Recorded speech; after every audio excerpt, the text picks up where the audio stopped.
Oh, awesome stuff. So getting creative. And of course, you can get all of her DIY creations on our YouTube channel. So go and check out some of her past masterpieces. Well, we have got a lot to get through on the youth sporting front. Brandon Yates, our youth sports reporter, joins us this morning with a bumper lineup.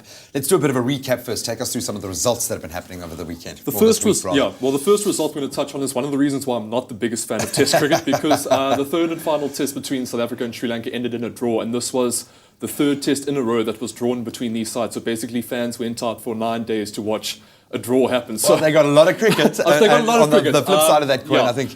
But you'll get there. You're a young man. You'll get to your We're Test getting to cricket. the exciting stuff now. The three ODIs between South Africa and Sri Lanka are beginning this Saturday in Colombo, so that should be great to watch. A lot more expensive. And then on the local side, the J-Bay Junior Surf Pro also starts this weekend, obviously happening down in Jeffreys Bay. So if you want to see the best up-and-coming surfers in South Africa and the world, head down to Jeffreys Bay. It should be great to watch. Always is, yeah. And then bringing it back locally as well, the South African Under-16 Interprovincial Hockey Tournament is happening, it's been happening throughout the week, and it's coming to a conclusion this weekend. And the boys' final is happening in Johannesburg, and the girls' final is happening in Pretoria. So some great up-and-coming hockey players to watch there as well.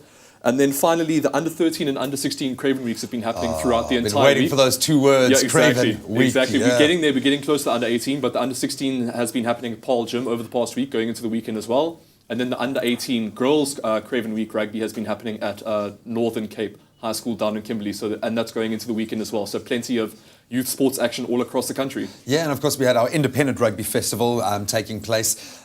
Some international visitors as well. Yeah. Take us through the big winners. Well, a lot of fantastic rugby has been happening down at Bishops over the last week. Like you said, the Independent Schools Rugby Festival.